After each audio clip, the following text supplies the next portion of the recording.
everyone. Hello! And welcome to Kirsty and Briony's Comfort Zone. I am Kirsty. And I am Briony. And today I've brought a little dream to our dream picnic. Lovely. I haven't. I have got, as usual, just lots of little scraps of dream in my brain. I've had a bit of that recently because I've been sleeping a lot because I've had a tummy bug, which hasn't been fun. But I did that thing where you're like, I don't know what I can do, so I will just go to sleep and just hope something sorts it out inside me. So yeah, I've had a lot of sleep, but it's just been those like little like, I know that I've been having dreams. I wake up like, oh, that was a cool dream. And I'm like, why? What happened? I'm like, I don't know. It was cool though. I just remember it being sort of cool, but I don't know why. But this dream that I have brought is quite a long one for me. I feel like I've not had any long ones recently. Let's just have a peep and see how long it is. It's 4 minutes and 43 seconds. Wow. Yeah. Pretty Whereas good. I feel like a lot of mine have been like 2 minuters recently. Yeah, most of yours are quite concise. Mine are always really long and rambly, and then I'll yawn midway. We should make that a comfort zone bingo again. Yawn we should. in Kirsty dream. Airplane flies overhead in Kirsty dream. Stress dreams. Stress dreams. Going to school. Homework. Oh God, I think I had a school dream again the other day, actually. Oh no. I don't really remember exactly what happened, but I know I had a maths thing due, but it was the same as always. It was like, I've left school, I'm not at school anymore, but I have maths to do and I need to do it. But then I was like, but I've left school, so I don't need to do it, so I'm not going to do it. It was something like this. The last day of school, we finished everything and I want to go home, but there's maths homework due like in the next lesson. But also at the same time, everyone's finished. And it's just such a... I was just like, no, I'm just going to leave. I'm off. Goodbye. I'm done. I do love when you have that sort of dream feeling, though, of like, oh, actually, no, this is a dream. I don't have to do this. It's like when you wake up thinking it's like the morning and you're meant to be getting up for work, and then you're suddenly like, oh no, it's fine, it's the weekend, it's fine. It's like weekend. That feeling of relief, the mini stress followed by the big relief is like, oh no, it's a dream. I don't have to do maths homework, it's fine, whatever. I wonder if that happened last night, actually, the maths dream, because I did kind of dream about school as well. I didn't record it though because it was just all over the place, but the bulk of it was that I was somewhere and they had a pool and there was a group of people, and I think a lot of the people in the group were from like Twitch chat. And they kind of just drafted me in to play in their underwater football game. So it was just football but in a swimming pool, which doesn't really work. And I was just like, I don't really want to. And they were like, no, come on, you have to help. And I was just like, oh. And I played for a little bit and then I was like, no, I hate this. I don't want to do this anymore. I never agreed to this. Blah, blah, blah, blah. And then I went and found my year 6 teacher. and I was just like, I can't do this anymore. I have to go. I have to leave. And she was like, okay, no, that's fine. If you're feeling bad, you can go. And at that point, I think I realized I had maths homework and I was like, no, I'm just going to leave. Goodbye. How well do you remember your teachers? Pretty well. Yeah, pretty well. I mean, I think I remember the names of the ones from junior school more than senior school in a lot of cases. Like, yeah, same. Because I always find it weird that I'm like, I would have spent however many years with my secondary school teachers, but they've just sort of tapered off. I think it's because there are so many of them. Like in junior school, you have your main teacher and you kind of just stick with them, right? But you you have so many in senior school that they all just sort of merge. There are a few, like, because I was friends with some of them after leaving school. But yeah, the ones sort of around the edge, they just kind of taper off, and it's like, what was their name again? I don't know. You feel bad because you're like, they were trying their darndest to set me up for life and teach me stuff, but I don't remember who you are. I don't remember them. Yeah, I remember the ones from when I was quite young pretty well. I think when I was probably in like reception or just year 2 or something, I think I had one called Mrs. Good, and she was nice. Good. Mrs. Gooch. And then I had a Scottish lady called Mrs. Merriman, and she was great. She was mental. She was just an old Scottish lady, and she used to, if someone misbehaved, she said she had kippers under the carpet because there was like a hollow that you could knock on in the carpet. And she said, I keep my kippers in there, and I'll get them out and I'll whack you if you misbehave. Oh my God. She was so good. I used to have a teacher who would sing the register. Aww. So you had to be like she would sing your name and be like, Briony. And you had to be like, yes, Mrs. Robinson. Everyone had to sing back. It was really cute. That feels like something I would do. And then I had a teacher who was like, oh my gosh, she was full of cautionary tales. And she was basically like, I remember 2 of the tales. One of them was about a girl who had no feeling, like physical feeling. And all I remember is that one day her mother found her and she had put her hands in the oven and was like, Mummy, why are my hands changing colour? Oh my God. I don't remember the moral of this story whatsoever. I just remember being like, what? Yeah. And then there was another one which had a more clear, like, moral that was about the boy that she taught who never did his homework, and she saw him and he was sweeping the streets in the snow. No. And she walked past him and she was like, if only he had have done his homework. That one was a bit more on the nose. It was. I had a teacher called Mrs. Slack. She was my year 3 teacher. She was great. She was northern, I think. And she would always grab the meter stick, like the big ruler, and she'd pretend she was a witch. So she'd be perfectly normal. Then she'd grab the meter stick and be like, why is nobody doing their homework? Amazing. I'm starting to realise that all of these mental women have just shaped the way that I am these days. I remember I had this teacher, she would have been year 2, I think. And oh my gosh, she was pretty much like, oh, what's her name? Is it Anne Robinson? Is that who does the weakest link? The weakest link, yeah. And if she was ever on playground duty, I remember there was one time she was on playground duty and I fell over and my knee was like bleeding. And my friend was like, we have to go to the teacher. And it was her. And we went over and she just looked me up and down and went, you'll live. I was like, okay. Oh my God. I mean, she wasn't wrong though. I'm still here to this day. You lived. Didn't let the knee scab do me in. Amazing. Oh my God. Yeah,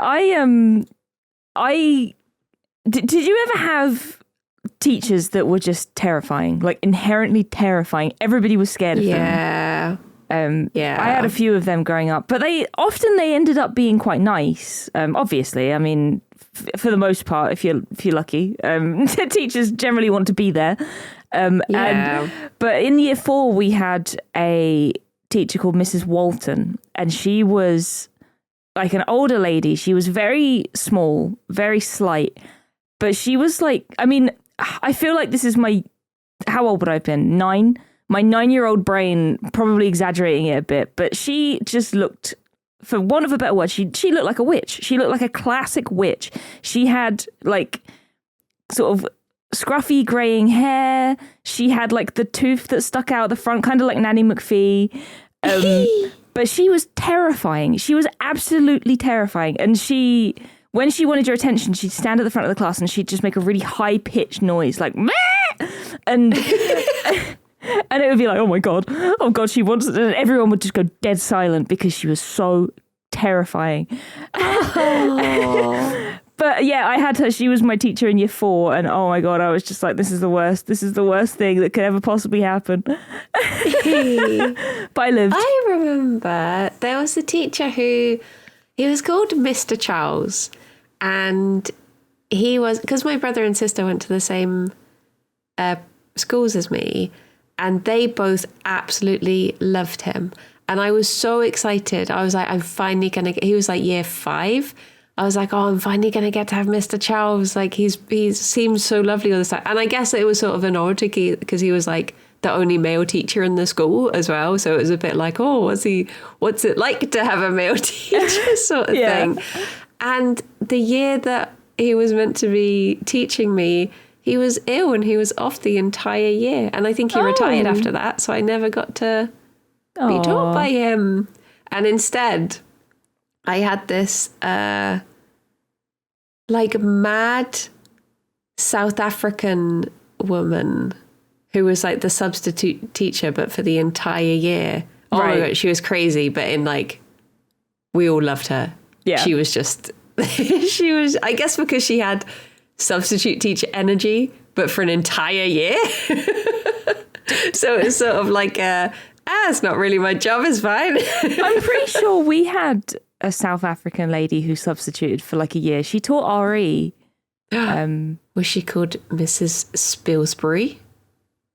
No, I had a friend whose surname was Spilsbury, so I think I would have remembered that. I can't remember what her name was, I'll be honest, but she taught RE. The problem was they couldn't get an RE teacher to stick.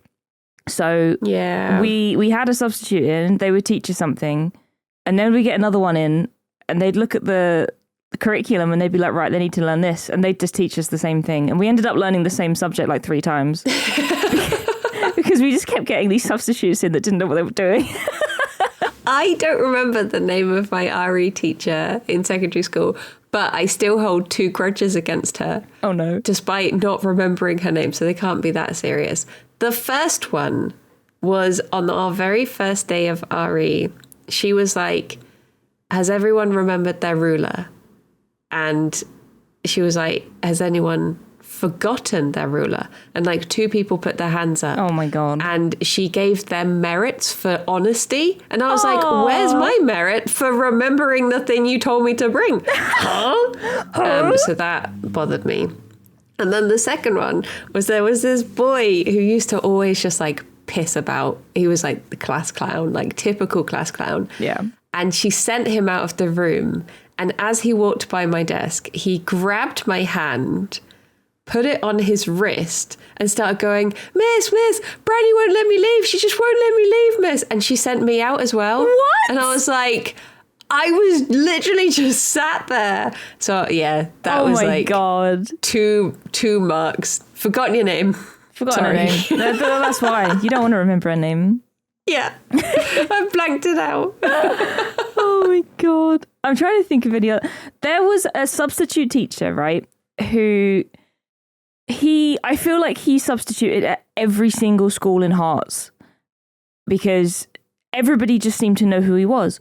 His name was Mr. Sharp. And again, it was like, oh, he's a male teacher. Ooh, we don't really get those in junior school. And I remember he had like dark hair and glasses, and he had like a really, really defined hairline. It was like a point. So his hair was sharp. He lived up to his name.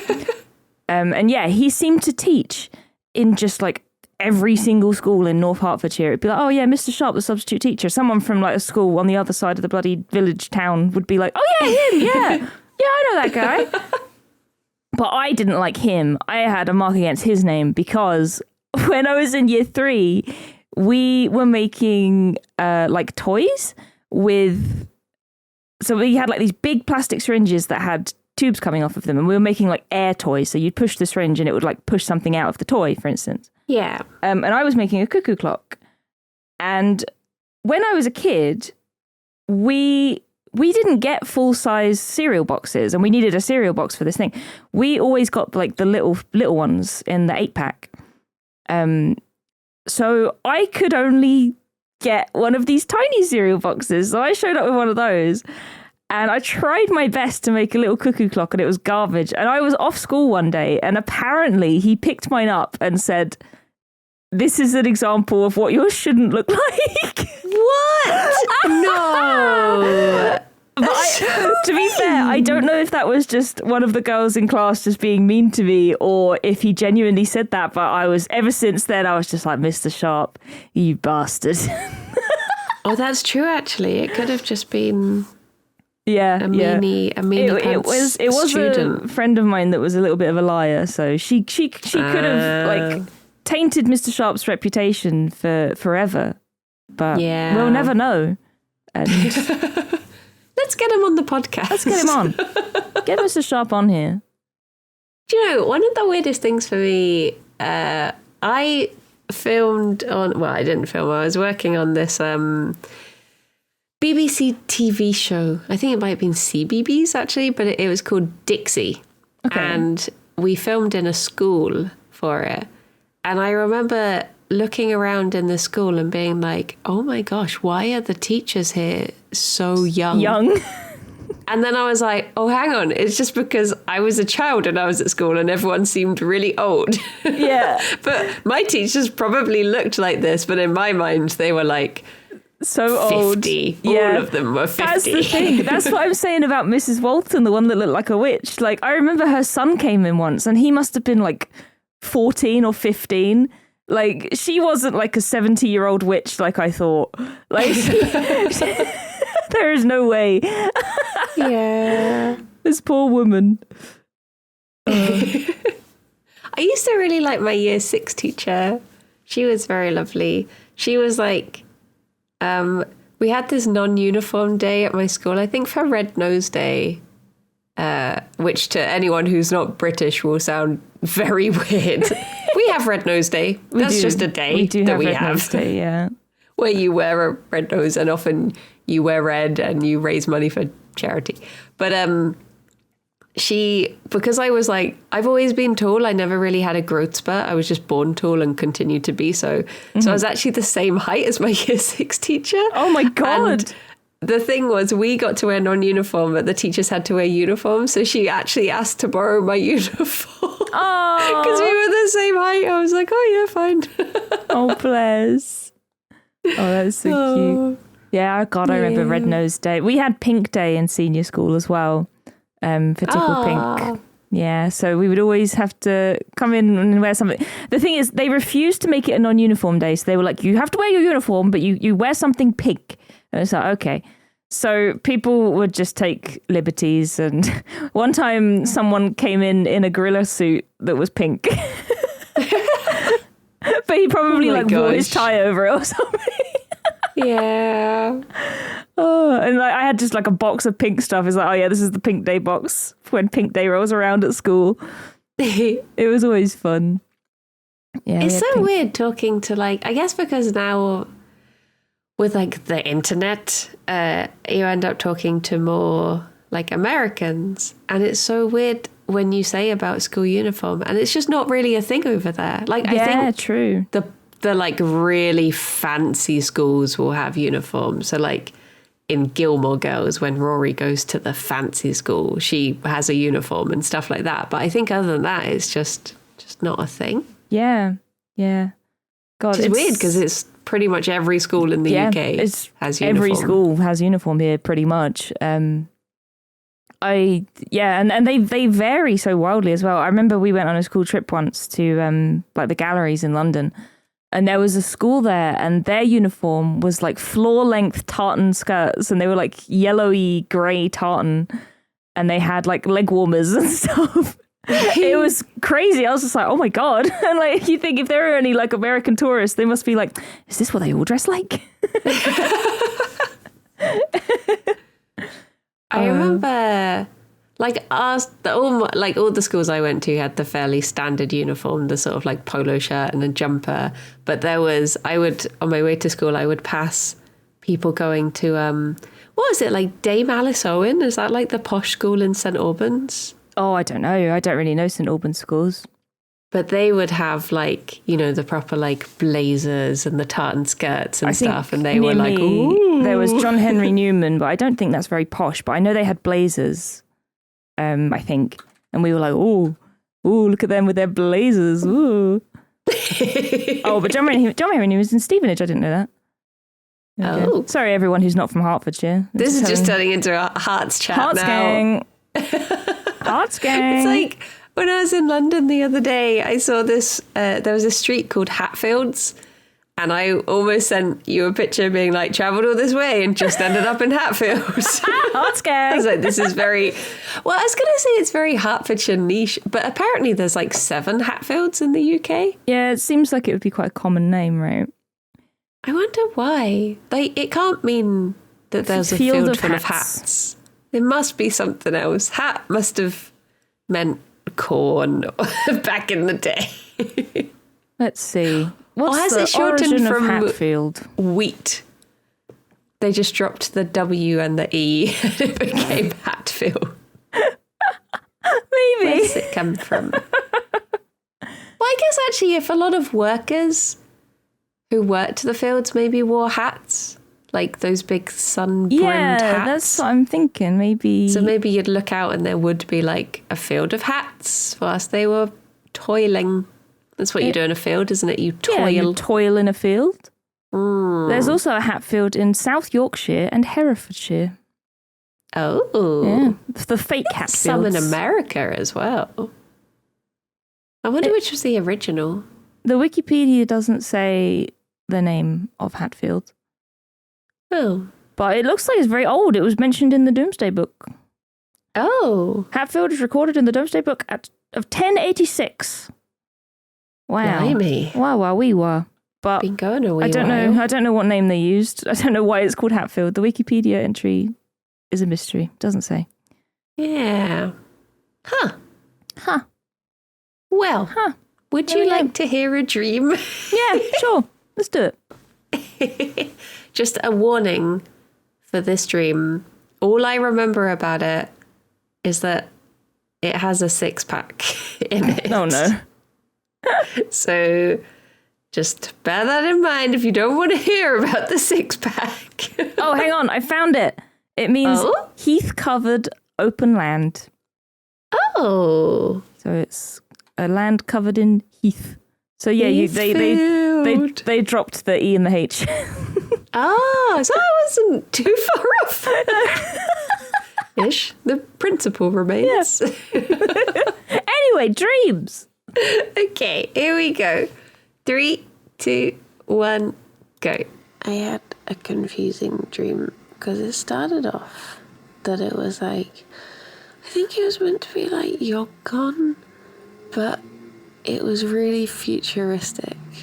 And I was stood with Harry and he was doing signings, but he was like, I'll only speak to people if they speak to me in Pennish, which was meant to be like Simish, but for Minecraft or something. And then I had to talk to this lady because she was like, oh, I don't think I speak it or something, but I don't remember what happened there. And then I remember I started recording that part of the dream, but I got interrupted by an old friend because I was like lying in bed doing it and she was sat on a computer in the room or something, or like sat at a desk doing makeup in the room, and she was like, what are you doing? And I was like, oh, I'm recording my dream. And then I think that might have happened over again, but then I was in an office and I was thinking, oh my gosh, I was meant to get up hours ago and start working because otherwise I'm going to have to miss Kirby Craft because I have to get the work done. So I was thinking like, oh no, do I need to cancel it? But I was chatting away. Oh no, wait, before that, there was a whole part of the dream where I was stood in a corridor and Michael Palin was there, and he was having an argument or like a standoff with the guy who used to do Who Wants to Be a Millionaire, and the Who Wants to Be a Millionaire guy was really like, he was like squaring up to him, and Michael Palin was being like, I'm feeling, oh, what's the word? I'm too eepy. Like, scared of him sort of thing. Intimidated, that's it. And he was like, you're intimidating me. So I started being like, oh, hey, you fella, I can't remember your name. Like, leave him alone sort of thing. Because the host of the show that this was happening for, like a Louis Theroux type person, just wasn't, he was like letting it happen. So I was like, I'm going to stand up. But the mean guy started coming towards me, and he like pushed me into another room and into this kitchen, and he had me like pinned down. I looked over and there was a young Sylvester Stallone, and I was like, help me, Sly. And I managed to jump over the kitchen cabinet, and I like just like scrambled behind him, and seeing Sylvester Stallone, he like ran away, and I was just like clinging to him. It was really smooth.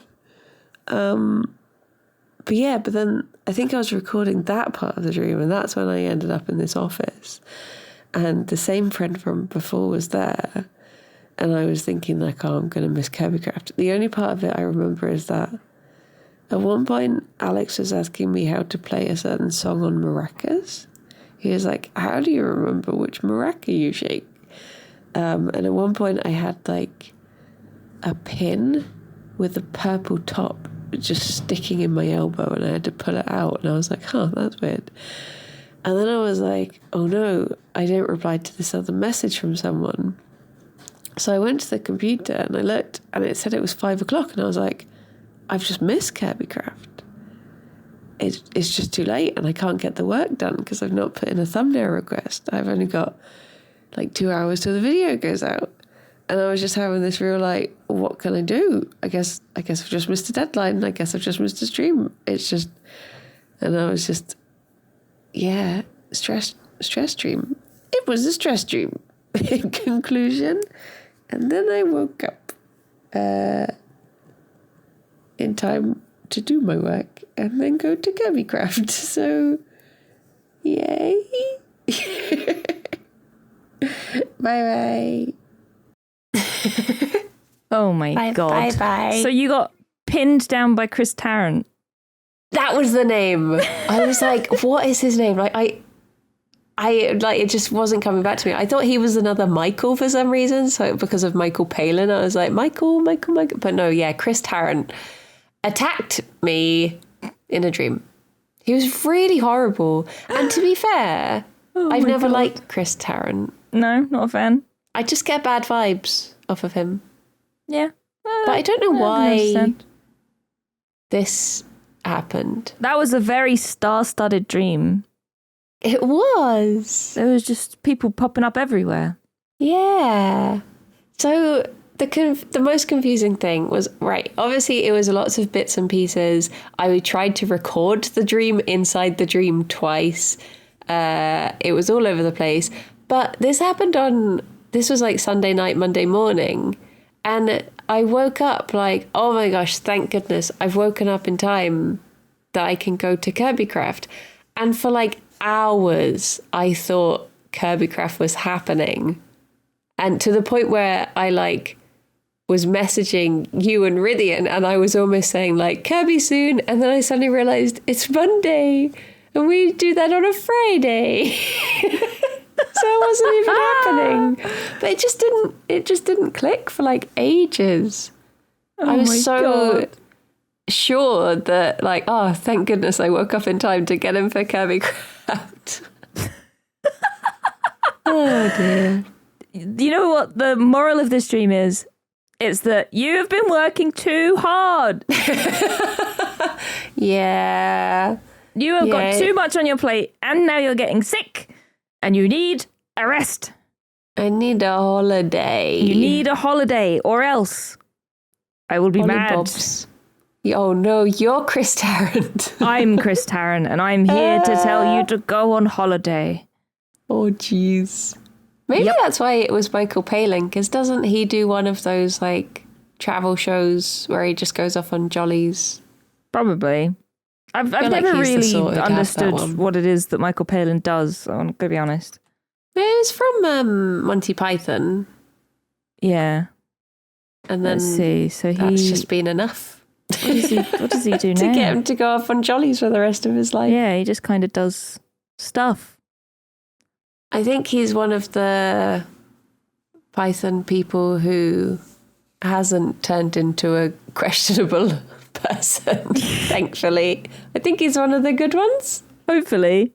He does do travel documentaries, you're right. Yes, that must be, maybe that was like a hint. Maybe Michael Palin was the side of me that's like, you should go away, you should go for a holiday. And the work side of me was Chris Tarrant, and he was pinning me down and like, no, you'll never be a millionaire if you don't do work. Six-pack Sly Stallone swooped in, representing Baldur's Gate. My little bit of relief throughout the working day. Help me, Sly. I don't think I've ever seen a film with Sylvester Stallone in. So it's baffling to me that it was him. Yeah, that's because living in your brain, like ready to pop out. Well, the weird thing is, like, obviously, right, so like I say, I've been playing a lot of Baldur's Gate, and everyone in that is just ridiculously muscly, like, just toned, weird, like, I don't want to say, like, perfection, because, you know, that's not everyone's ideal, but, you know, that's what they're aiming for them to be, is these, like, ideal bodies in, I'm doing quotation marks, but this is a podcast. But you know what I mean. Yeah. And obviously I watch a lot of wrestling where there's a lot of muscly people. So why Sylvester Stallone? Why an actor that I've never seen in any film? And I think I tried watching a film with him in once maybe, and I couldn't understand him, so I stopped. But I don't know. It's weird for me that of all the hunks, I guess is the word, all the muscly men that it could have been, or to be fair, Sylvester Stallone. Women. I'd happily be rescued by Rhea Ripley. She could come and beat up Chris Tarrant for me any day. But like, why Sylvester Stallone? It's just weird. Yeah, I wonder if he popped up somewhere and just, you know, nestled away in your brain for a bit. Yeah, just ready to rescue me when needed. I love how star-studded your dream is compared to mine, because there was another part of mine yesterday where I think I broke a mug, and Zoof from Twitch chat was like... Oh my God, the Zoof? The Zoof, yeah. Happy birthday, by the way, Zoof. Happy birthday, Zoof. The Zoof was like, oh, I have a Minecraft mug you can have. And I was like, nice, bring it to me, please. So he delivered a Minecraft mug to my house, and then he left. And that was Oh yeah, that was the other thing. At the beginning of the dream was, what was it called? The Minecraft language that I just invented. Oh yeah, I can't remember what you said. But it was like the Minecraft version of Simish. It was like the language that I guess Harry was fluent Harry in. refuses to speak to anyone not in Minecraft language. Yeah. I guess it would just be a series of I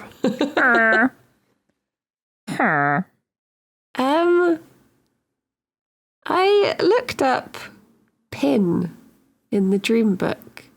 Right. And it says, it depends whether the pin is holding something together or is being used to pierce us or an object in our dreams. If it is piercing an object, a trauma is suggested, although it may be quite small. Yep. Huh. It was pinning my elbow for some reason. Small trauma. It says, we may not be able to solve a spiritual difficulty immediately. A temporary solution may be necessary, and this can be symbolized by the use of a pin. Oh. Put a pin in So maybe that is what it is. Maybe that was like, because I currently cannot go on holiday for a few weeks, maybe that was just saying, like, here's just a little pin. Just put a pin in it. Yep, put a pin in it. Wait it out. You'll get to go. Yeah, we need to get you a holiday. Well, I'm hoping that I'll go away at the end of October. Yeah. Because that's when Alex is, like, a bit more free. And, do you know, I might just book it and just go. Do it. But the problem I have at the moment is because there's, like, so much medical stuff going on with the bunnies, and I have a real trouble trusting anyone else to look after the bunnies. Even people who literally look after animals for a living, I'm like, no, I don't trust you. Yeah, no, I don't blame you. It's like a real, like, I guess it's different when people have like dogs. I feel like are a bit more like, if a dog doesn't eat one day, you're sort of like, okay, I'll just keep an eye on them. Whereas with bunnies, if they don't, you're like, something really bad is happening. Emergency. Yeah. This is terrible. Yeah. Yeah, so no, I get it.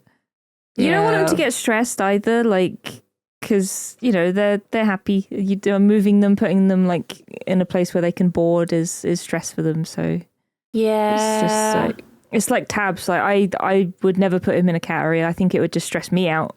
I think he'd be fine, but it would stress me out. Yeah. I remember I took him to, when I was still working at the shelter, like he had to have a vet check. So I took him there, and he got really stressed, bless him. He did a little wee in his carrier. I think he just smelt it and he thought I was abandoning him. And I put him in his little kennel, and I just started sobbing. I had to start work, and I found my cattery manager, and I was just like, please look after my boy. This is too stressful. When we first adopted Genevieve, we got her from the Bath RSPCA, and because she had some like pre-existing problems when she was in the rescue, the RSPCA will do a thing where they'll be like, we'll treat those problems with our vet, like, I guess to encourage people to adopt. And so there were a couple of times that I would have to take her all the way to Bath, and every time I would just be like constantly saying to her, we're not taking you back, you're coming back home with us, we're not taking, because she'd already been adopted and taken back before, and she'd obviously been abandoned the first time to put her in that situation. So it got to the point where I was like, do you know what, I'm just going to start paying for the vet and not take her here, because I'm just so worried that every time that she thinks that she's being just taken back again, I'm like, no, back. This is your home, you're here forever. Oh, baby. You just wish you could explain. Yeah, it's like, it's fine, don't worry about it. You're stuck with me, I'm sorry. Don't get out of it that easy. Part of me is like, I wish Tabs could tell me what the heck he wants when he stands behind me and meows constantly, but then I feel like he'd just keep doing it anyway. But I'd be able to hear him. He'd be like, stop it, stop streaming, stop recording, just pay attention to me. Okay. Fourth breakfast. I need more food. Oh, bless him. But yeah, I think this dream was just a stress dream, but quite an inventive stress dream. It was. It was very intricate. Lots of stuff going on. I'm really trying to rack my brain for the last time I even thought about Sylvester Stallone. Maybe he just showed up in like an advert or something and you didn't realise. Yeah. I guess he's been in the... Wait, is he in like the Expendables films or something like that? Yeah, I think so. Because I think I did see... Yeah, he is. I think he's one of the main characters in those. I've never seen them, but I think I saw a meme about one of the films recently or something, so maybe my brain made the leap. I don't know. It's like the only film I think I've ever seen that had him in was Son of Rambo, which has clips from Rambo in it. but I've not seen his films. Yeah, very strange. It just reminded me of like one of our very first episodes of Comfort Zone. Yeah.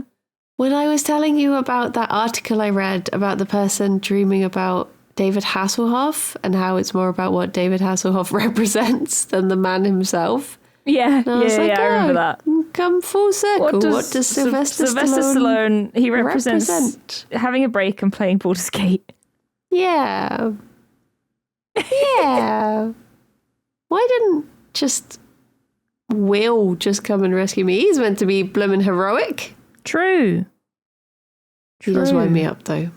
Yeah, I've not really had Will in my party very much. The problem is, when I can only have 3 and you can only have 2 people, it's just like, I'm just gonna pick Shadowheart and Karlach. And, well, I had Astarion in my party for a while, but then, I think I said this last week, I got another character and turns out they're really good. So I was just like, okay, get in here. Sorry, Astarion. Back to camp. Yeah. I'm into Act 3 now, though. I'm deep in Act 3, and oh my God, gosh. What a game. What a good game. Oh my God, I love it so much. It's like probably one of my favorite games I've ever played. You're so far ahead of me now because bloomin', like, I am playing with Alex, and the two of us are so busy that the little time that we can manage to squeeze into playing the game, we basically will like go somewhere, do one fight, and then go back to camp and then be like, yep, that's all we've got time for. Aww. Oh, that's so sad. Yeah. I really just want to like have a day where we just like get snacks and play it all day, just like as if we're in our 20s again. Oh, bless. You should. Yeah. Just tell stream, say, nope, sorry, can't do it. Other work, nope, can't do it. Busy. I have prior engagements. Tell and Alex those engagements are Astarion. Tell Alex he has to put the day off. I have something very important we need to do. Yeah, exactly. I just feel like, I don't know, I've been thinking more and more how, like, you know when they say youth is wasted on the young? I feel like I get that now. Because, like, what did you do with your summer holidays when you were a teenager? You moped around and you didn't do anything. Sims 2. Whereas, like, now, if I got summer holidays in adulthood, I mean, I would mope around and play games. I would appreciate it more. If we're still like when you're a child, like school seems like the longest thing, but now I'm like finishing at 3:15 every day. Yeah, literally. Give me 6 hours, I'll take it. Boom. Oh. Yeah, for real. Dear oh dear. I'm because of mentioning snacks. I'm looking forward to craving snacks again.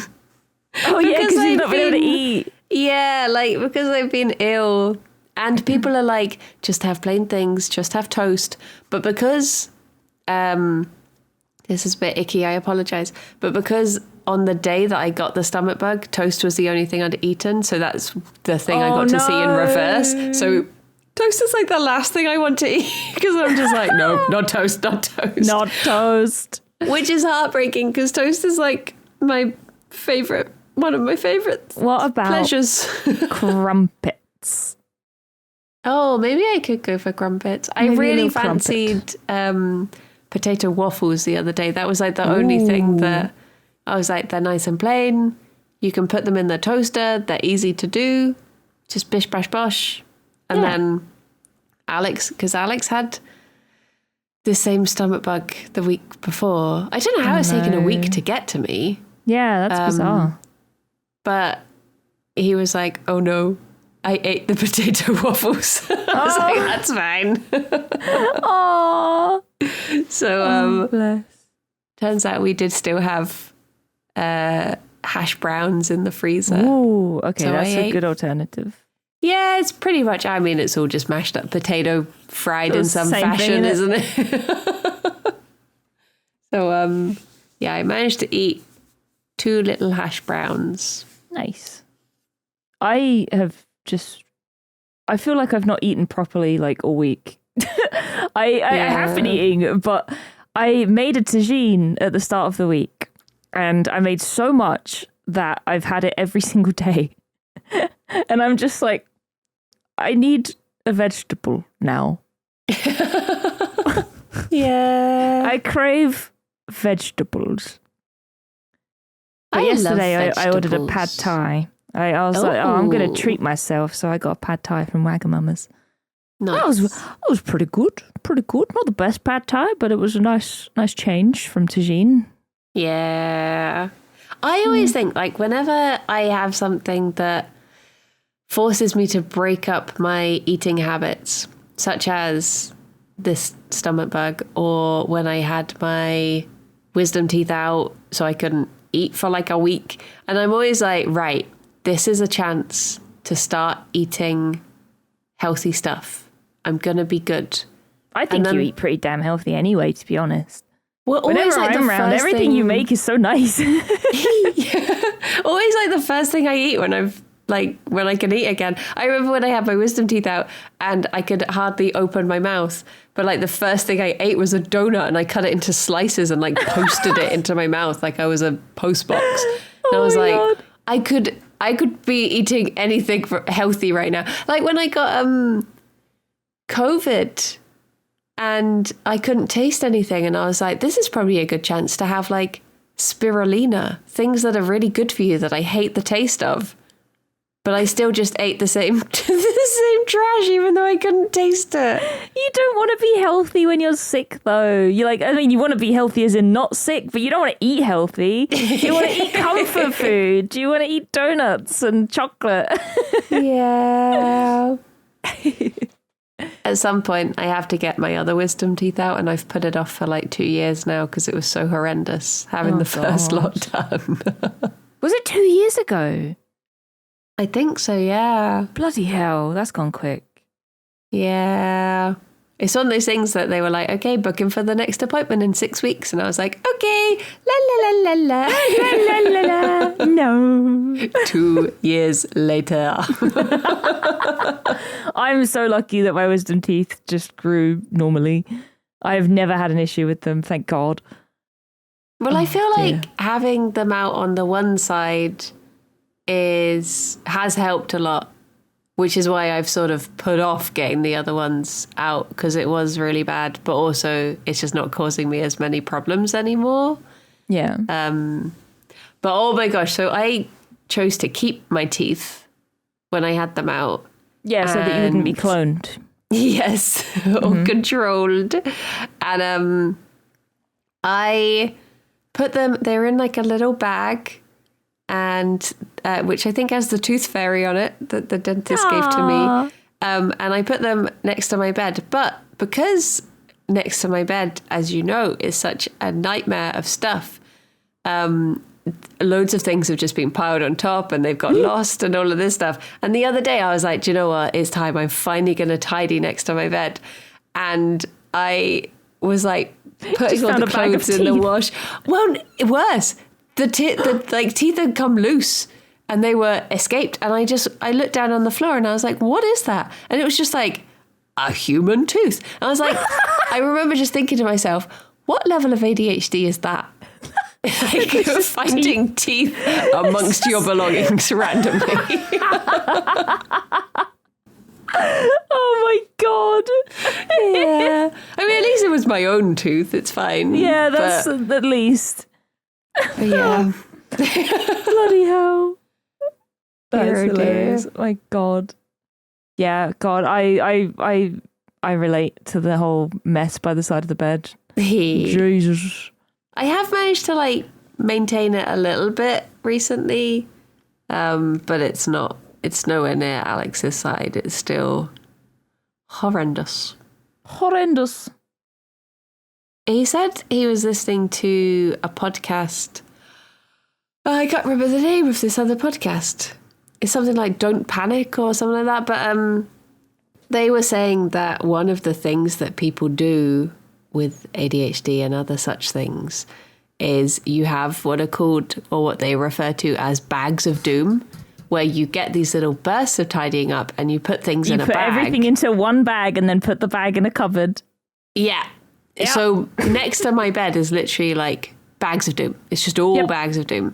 And Alex was saying in this podcast, they said what can help is having someone else there to sit with you whilst you sort it. So he keeps offering, bless him, he's like, I will sit with you and we can go through the bags together. And I'm like, thank you. Just a warning, there might be teeth inside the bags.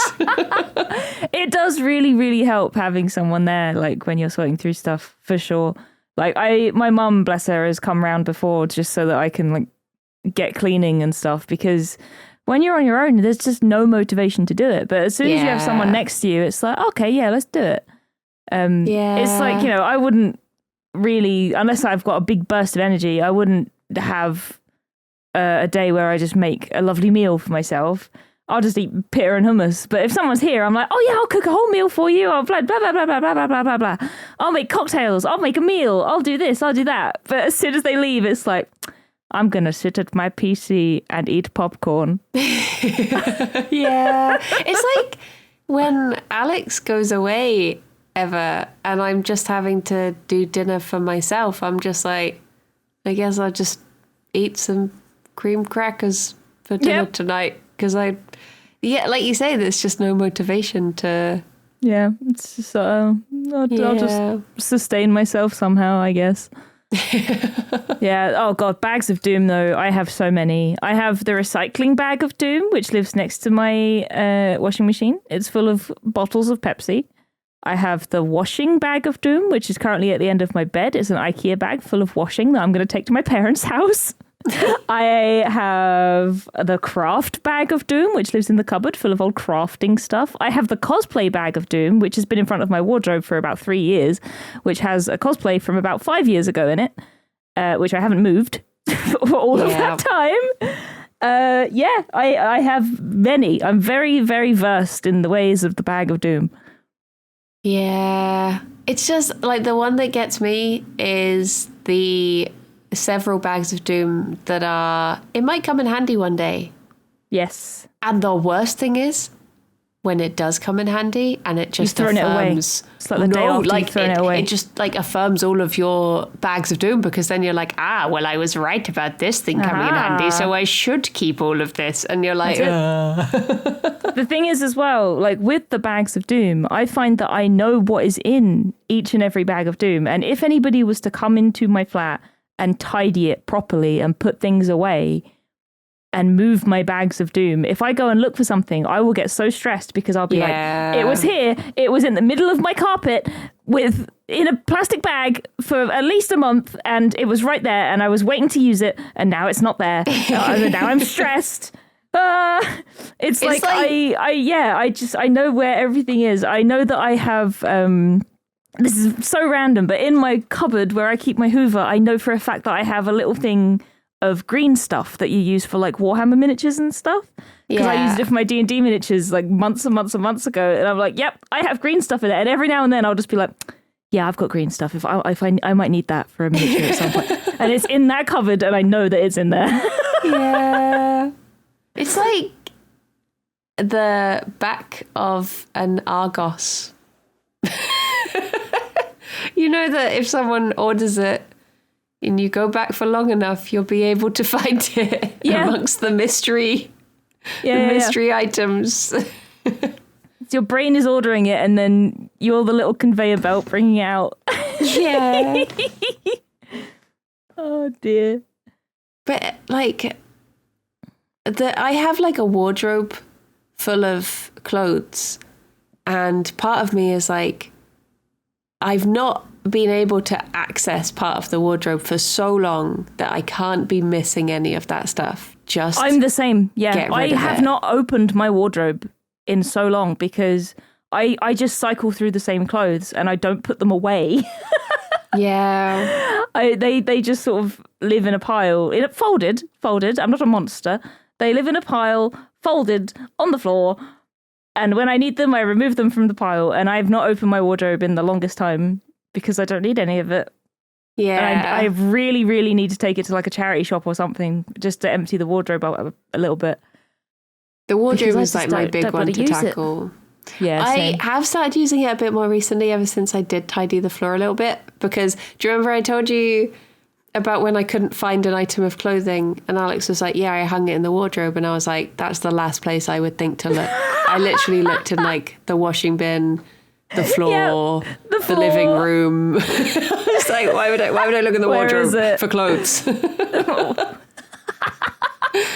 So yeah, but I have got a bit better. Same. Oh my God. What is wrong with us? Why are we like this? Yeah. Imagine if me and you ever lived together. Oh God, it would be a nightmare. It would be such a mess. There would just be shit everywhere. There'd be teeth all over the floor. Oh dear. Oh my God. Well. On that note. Thank you for listening, everyone. Thank you. I hope you all have had lovely dreams. And have you seen a Sylvester Stallone film? I don't know. What's the question? Have you dreamt of any celebrities lately? Yeah. And what did they do? Well, why? What did they represent? Why were they there? Yeah. Who they? Do you have teeth on your floor?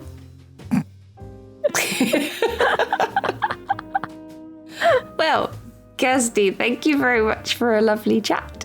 Thank you, Briony.